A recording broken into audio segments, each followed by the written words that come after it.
name is Muhammad Gaiji, but you can call me Kai.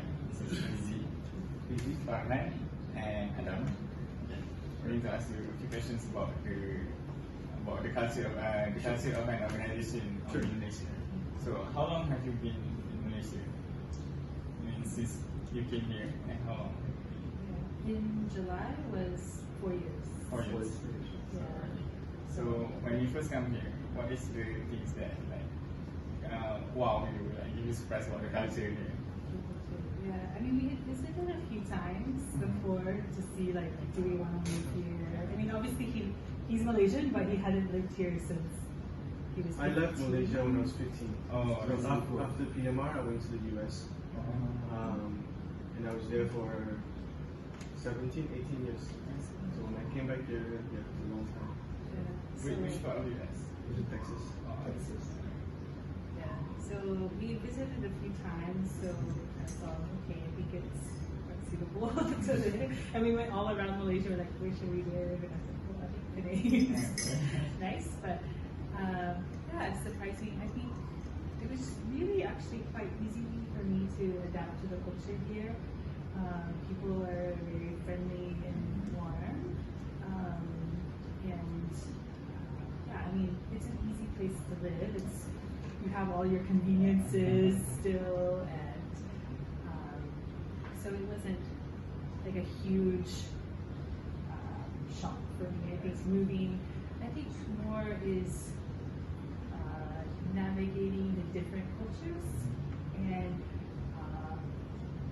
seeing it's not always as harmonious as it likes to be portrayed, and learning how to interact with each separate culture and different little rules or different thing. Yeah, because you know how we noticed right away the difference in the races and the cultures of how we were welcomed. It's like our whole neighborhood.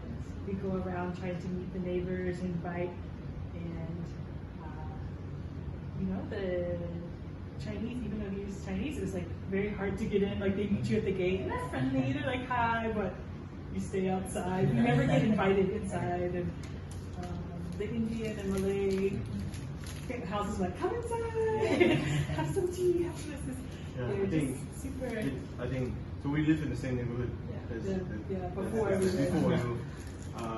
I think in my street there's been wedding and funeral, like Chinese people who were never invited. We don't know them. We don't know them. But of course, all of our Malay and Indian, Indian weddings. We always went to everything, you know. Went to Raya, went to Deepavali, went to whatever where they bring us food. So I think that was more surprising to me. I didn't expect, such differences. And I thought, well, because he's Chinese, of course, maybe you would be kind of more accepted, but we weren't really. You know? It was more, I think, a lot more. I mean, everyone was friendly, nice, yeah. but The cultures a little bit different. Yeah. So. Right. You guys work together? Yeah, I mean, mostly I help him sew, and then mostly I'm housewife. We have 3 little children. Your profession? Before I moved here, I was a midwife, and I can't do that here. So sometimes I help foreign women go support them have a baby at the hospital. During UCO, I was helping some of the refugee women because they don't have money for their medical. You were with them at the hospital? So yeah, I went to the hospital. I helped raise money for their medical bills and go with them to the hospital, help them take them to their doctor's appointments. But mostly just it's all volunteer. And then I help him some, because we have 2 businesses, and I just help them with that. So one business that we have is a co-working space or a business center. So she designed all the stuff inside. So she designed and hired a contractor to put the floor and all the design. Yeah, she did all the interior design. I think she also painted some of the walls. All of the walls. And all the walls. And then with that's the co-working business on my software IT business. She works as a consultant to the social media team. So she would prepare some organized posts for them, and then they would be the one executing the plan. She would be the one coming up with the social media plan, and they execute the plan. So that's not a.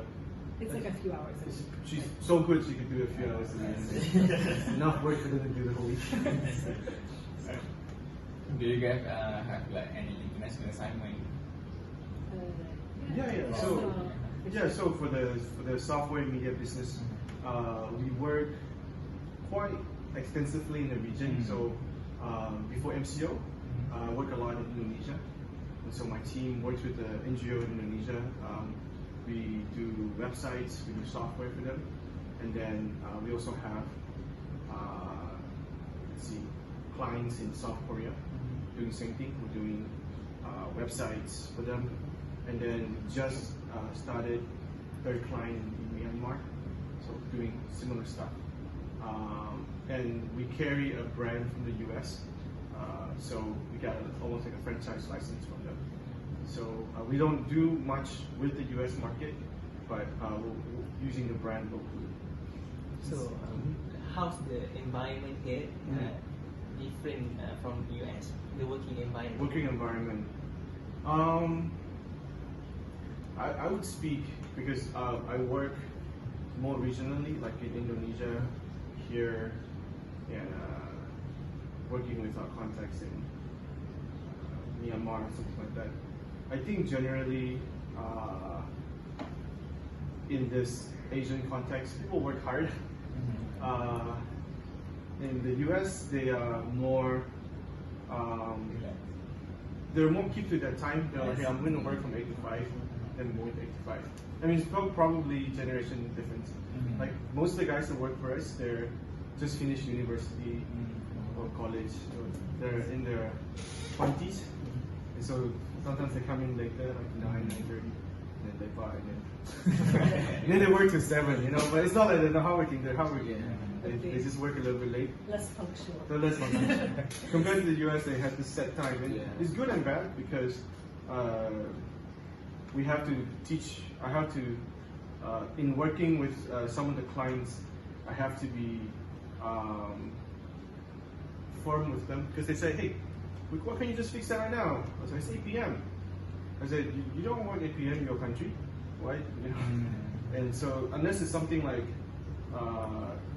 how do you say, like really, really critical, then I'll pull my team on a Saturday morning or Saturday night to do something. But so it's a learning culture because different country has different working culture. How can we all understand each other and still get the work done? I think another big difference is the communication style. Yes. Like they're very, because most of our staff locally are East Malaysians, and they're very indirect and won't, especially like coming to us as the boss, or like if we're coming, like if they're running our business, so they won't like tell us when there's a problem, or they'll like come around, like they'll tell their friend who's a little closer to tell us, and we're like, please tell us, there's an issue. Like we would so much rather you just talk directly. Like we're not mean, we're not, you know, you're not. It's not like they're in trouble. It's just even could be like, my computer's broken, but they won't tell me your computer's broken. They'll tell their friend to tell me, or you know, things like that. There's an issue with our office, like our office manager, instead of like just telling us. Sometimes we don't know or things. So I think the communication style. I think that is a piece of difference that we see. I think it depends on education background. Some of our employees are very confident. So when they're confident, they're able to approach us with any questions.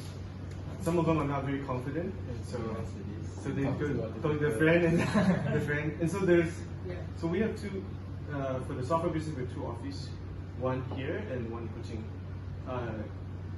The Kuching guys doesn't have problem talking to us. So for some reason, so the Kuching guys don't. Because they're Chinese. Chinese. So the Kuching guys doesn't have any problem talking to us. Penang office, there's usually one or two guys that been with us the longest. Two guys out of UITM that we took them as interns, and they rose the ranks, and they're the one that usually like everybody talk to them, and then they talk to us. I said, oh, that's okay, and it's just different communication style. I think, and being a multicultural, society here, we're seeing such differences. Like we notice a difference between our employees from Sabah and our employees from Sarawak, even though they're East Malaysian, or our Chinese, or our Iban, or our Usun. Those differences we can tell a big difference. And so learning how to navigate and work with each of them definitely provides some challenges, but it's good. It's nice to have the diversity. I think that's something that we really value in our life, is just diversity. We don't want to live in one culture. That's why we like Malaysia, because it is multicultural. It's not that different. I mean, like when I was working in the US, you have to learn to work through the cultures too. I remember one of my team with a multinational company was, we have Americans, we have Vietnamese. I'm in there, and then you have Indians, and so it's just like everybody has a different style, different way of communicate. And so I just remember my boss, he has to manage all that. Because sometimes like maybe one people would just talk down to somebody else, or they would just like make this one person do a lot of work. But it's like, no, you cannot do that. Everybody needs to share the work. So like the boss is actually very important, the manager, to manage the workload and then manage the culture. Leadership, right? The leadership, right? The leadership, so the leadership of the manager is actually very important, especially in a diverse team.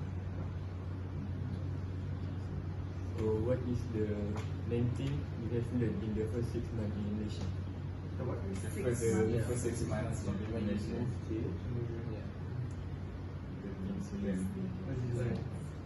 How you adapt the culture? Yeah, it's been a while. Yeah, I think for me the first 6 months was quite easy. It was okay. Like it was just, you learn how to do all the basics. You have to learn how to shop, how to go here, where to do things, how to pay your bills, and then I was learning some language stuff too at that point. I think for him, the first 6 months were harder coming back, as even though he's Malaysian, he feels like he should be home, he should know, but he hasn't been there for his entire adult life. So it was like reverse culture shock. Reverse culture shock for me. So, I think for me, the first 6 months was harder. At that time, I don't have a team. I don't have a company. I was one person working on a contract with a company in US. So I built software for a company in US. It's a point of sale system, touchscreen. And so at that point, when we decided to move back, I told those guys, I designed this for you. I can work. I mean, I don't have to be here to do this. I can work from Malaysia. I said, okay. So I took that job. I just worked remotely from here. But it's flip hours. So all my meetings are like 10:30 at night.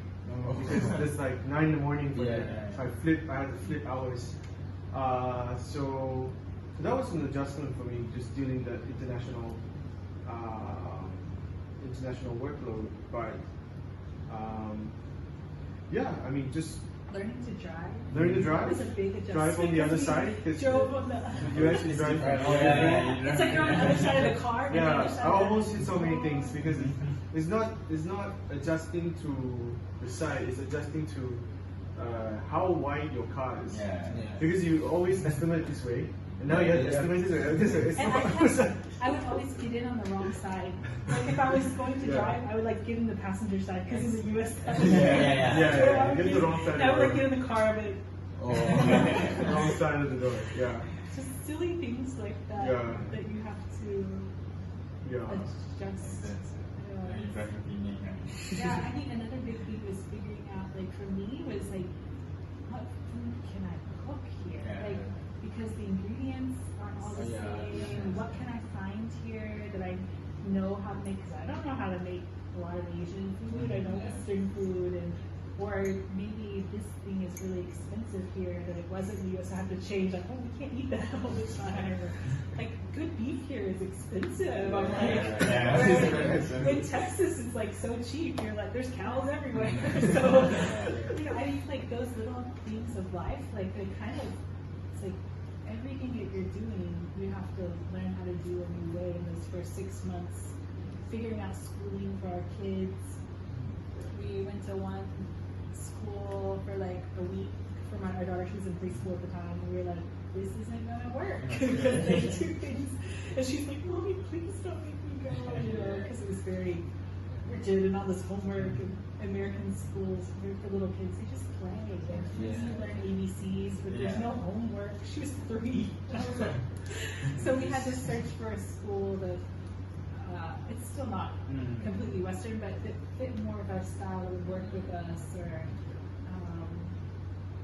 was just learning. But I mean, for me, it wasn't like, it didn't feel hard, it felt exciting, because I expected like everything's going to be new, everything is going to be different, I'm going to have to adjust. But for him, I think he thinks like, I don't have to adjust. I don't have to adjust. And he comes in thinking like, I'm going back, and then he's like, whoa, everything's different, everything's new, I don't know how to live. One, it's changed a lot, you know, Yeah, the it's country changed a lot, changed. And he's from Johor, we're in Penang, it's changed. so we had to figure out all those. Even when you live here, your childhood activities, it does change, right? Yeah, it does change. It does change. And then obviously, I'm from Johor, so Johor is quite different. Johor is very different. It's in the south, right?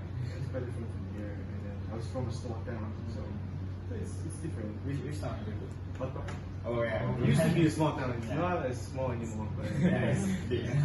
it's still very different. Yeah. It's not like here. It's not like Johor Bahru. It still feels kampong a little bit. So you said that you've been here for 4 years, right? Yeah. So how do you think Malaysians sees you? That's a good question. Yeah. I mean, of course, you're always the foreigner. You're never gonna. Yeah. I think the weird thing living here on the mainland is like there's not many white women. You'll see men for the Air Force Base or business before MCO. You'd see people coming in and like there's some way that like there's just not many women. So I know that people see me and they know me that I don't know them. So I've had people come up to me and be like, "Oh, you live here and this," and I'm like, "I've never seen you before." Yeah. I don't talk to you, so it's always that awareness that like I stick out, and you know, my daughter, our kid, they go to local schools, and so I'm the only foreign here in that Your daughter's how old is She is about to be 8 now, so she's standard 2. she? She's in SK. She's in Chinese school, but Wow. it's Is it still- SK? Yeah, Wow. it's Interesting. And then our son is in kindergarten. He's about to be 5, and then we have a 1-year-old asleep upstairs. So, yeah. So I think there's just, I mean, you're always aware. People are watching, staring, difference, things, curious. I mean, not in a bad way, like, or maybe they always will recognize me because I stick out, but I don't necessarily. Sometimes they are over-friendly, is it? Yeah, I mean, think most people are really friendly. I get a lot of questions. Just I go to the store and they're like, "Where do you live? What kind of house do you have? What job do you have? Where do your kids go to school? What do you know?" And it doesn't bother me because I know people are just being curious. friendly, they're curious. So I mean, it's better than I guess no one talking to me. So How about you, as a Malaysian living abroad? How do you see other Malaysians see you? Coming Malaysian, back? Yeah, coming back. If I don't speak English, they don't know. Yeah. If I speak Bahasa or Chinese, they wouldn't know I'm from overseas. If I speak English, they say, "Hey, your English is different." And so they'll ask me where I used to live. or if they see us. Yeah, but they see us together. I think there's some people that still see you as a foreigner, even though Yeah, it's maybe. not. But But I think, yeah. I mean, it's changed. I think probably I was more foreign when I first came back, like 4 years ago. Now I'm more local. and your language is improved a lot. Yeah, my language. Because I mean, like when he came back, he hadn't spoke VM since like 15, and then now he's really pretty good, you know. So it's like Yeah. it So- changed a lot. So now he's at work speaking a lot. Is there anything that you don't like about the culture of working, the organization culture? Anything that you dislike? For me, as a, I hate. Well, some of this is Indonesia too. The Regional. spontaneous, like they like want him to go travel for work, like really suddenly. I don't know, like because we worked along with Indonesia, Yeah. and it was like very spontaneous. My Ad boss- hoc. Yeah, ad hoc. My boss would be like, yeah, next week meeting. Huh? Can you come? Can you fly to Jakarta tomorrow? Tomorrow. And I'm like, okay. Now MCO, you're so glad because he can't travel. One year, but before he was traveling so much. Even like March, you were still traveling, and you had to East Malaysia, Also East Malaysia. or you know, he's like having to go back and forth to Kuching or Sabah or go places. So, but it was always like very last minute, like not a lot of planning. So that, I don't know. That might be Indonesian. That might be That's Indonesian, It's also Indonesian. but I think it was also East Malaysia people. Even in our college, it's Still like very like- sudden. Yeah. And I'm like, you gotta plan these. Yeah. I think yeah. So I would say that that's a main difference in work culture, is Americans, or I think in the West primarily, they like to plan things out months or Yeah, weeks before doing it. I think locally for us is we might have an idea like this is coming, we're gonna do this, but a lot of times it's not planned. Like you said, we're just reacting to the situation. Like, oh, we have not met together as a leadership team. Okay, maybe next week we should meet. Versus like planning like every 4 months we need to meet or something like that.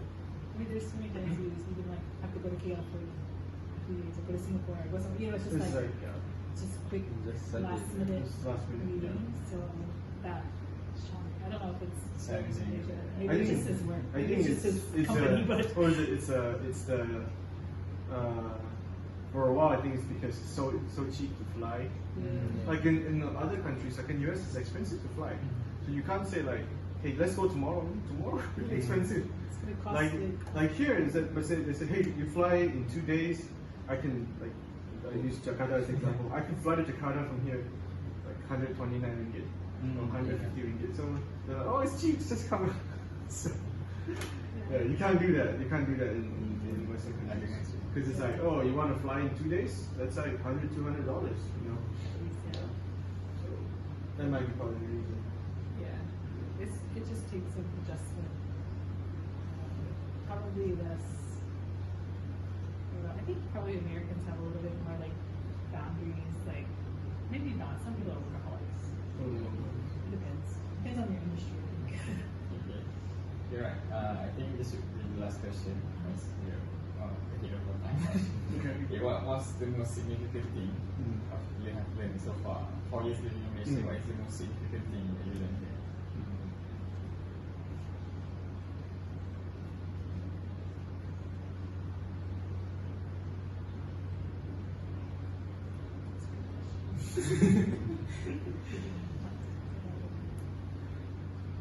I think like for me, I don't know if it's like learned or experience, but I think living here, it's been I think just thinking about like trying to think of words, but the power in how humbling and like it has been to us the way that people have accepted us in, even though we are different, and the way like our neighbors, our different friends have, you know, come and like served us and helped us, or even it's I think just the power of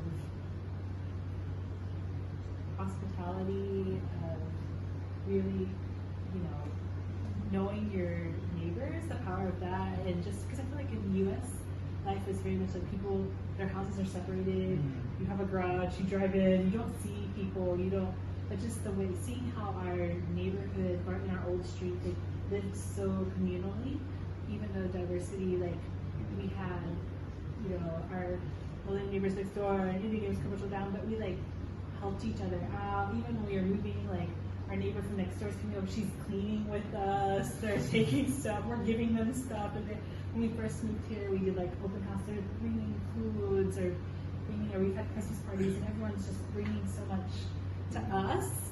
And it just feels so like humbling and like really, yeah, I think like those kind of things, like I wouldn't have that experience in the US, the way that neighbors really come together. And I mean, not everyone's that way, but we definitely had our core people that have really welcomed us. And you know, like I said, we've gone to all their weddings and funerals and hari rayas and all the things, and just how powerful that it can be for people, especially when you're like, we have no family here. Even though he's Malaysian, it's like it's just us. And so just having people that you can call on, and I think the other thing we definitely learned is The hospitality. like just people's hospitality and how it can make such a big difference. So to conclude, just a very random question. Do you like working and living in Malaysia? Yeah, I do, and so one thing to add besides living there, like here, is besides that, I think Malaysia we have really good talent. Like on my team that I work with, they are really talented people, with skills. I had a new project this year with Indonesia. I have one of the guys, he's been out of UITM for maybe 3 years. It's a brand new language that he doesn't know, the programming computer language. And this is we started this one maybe 1 or 2 months into MCO. Like he would basically spend his weekends learning this new programming language. And then, 2 months later, he's now fluent in this language. And so I just see like, his dedication, and he has the skill set, but he's not prideful. Like, oh, I don't want to learn this. It's too much time. He actually put in time, and he didn't tell me, because I said, hey, clock your time, And then he said, oh yeah, all the time that I spent at home, I didn't clock them. I was just learning it by myself. And so that was to me like, people with skills, but it's not just skills. We are dedicated.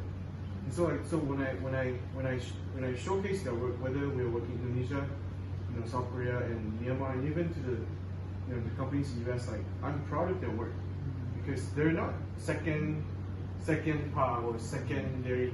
Like when we were working with counterparts in the US, like I will make sure that you don't look down on us because our work is as good as yours, and it is true. And I've seen their code, and I've seen other people's code. I can compare code. So like your code is not necessarily better than our code. So I think so I do enjoy working here with Malaysians and the talent we have here.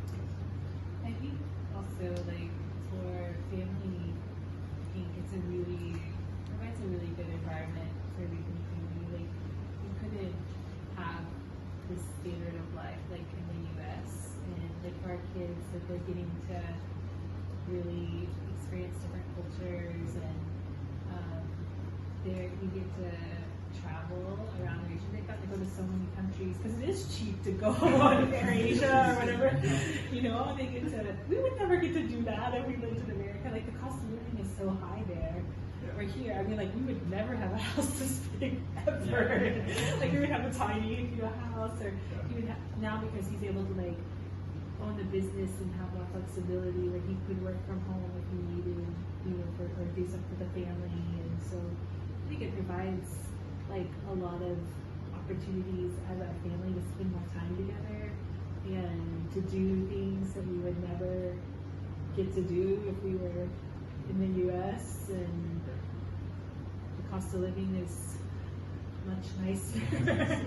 I mean, it's like almost like a fourth of everything, and so just being able to provide different opportunities that we wouldn't have in like the schooling, we had great experiences pretty much. I mean, we had to overcome some cultural differences in school, but you know, Malaysia has good schools, we have good medical care, we've had, you know, our daughter was born here, we've had things, we've had great, yeah. Your daughter was Our youngest was Yeah, born here, yes. yeah, she was born here. So we've had all around just like really great experience being here. So it's like, to us like, right now, it's like we can't imagine like, of course we go back to visit, but like going back to live, it's like, most of your families are in America. so my family's in America, his Mine is parents split. are Taiwan. My parents are in Taiwan. Oh, My sister is in America, but I have my aunties and uncles. Oh, yeah. They're in Johor, Malacca. So it's kind of, so we go back every couple of years to visit our family for a few months. So it's quite expensive. So we go for longer, but that's the job. You can still like work from there remotely, which is nice. And then we can kind of see family and then Come back. come back here. So I think it's overall like a very positive experience, and our kids are really, really happy. I mean, they feel like I mean, they know they're mixed, but they really identify as Malaysians. Good to know that you like Malaysia. Most days. Most days. Anywhere. There's always some days. I mean, there are days where you get tired of being deported or whatever. You're like, or some days you just want to stay in your house because you want to. But most days, and of course, like with COVID and stuff, definitely we're thankful to be here. And we'll stay forever for sure. Right. I think that's all for our interview. Okay. Thank you very much. You're welcome. Hopefully it helps you. Yeah. Of course, this helped very much. Right. So this is our assignment. 90% of our Oh, assignment. okay. So what is the rest of the assignment? The rest of the assignment is editing the video. Oh, the video. Okay. Right. Good. There should be one more of us from Kantan, but you can't make it today. Oh, okay. So you'll stay the whole weekend? Or? Yeah, until Sunday. Both of us. He's going back to PKPD, yeah? He's in Oh, Changi Plaza. So you can still go past. Yeah, but when I went to the highway this morning, the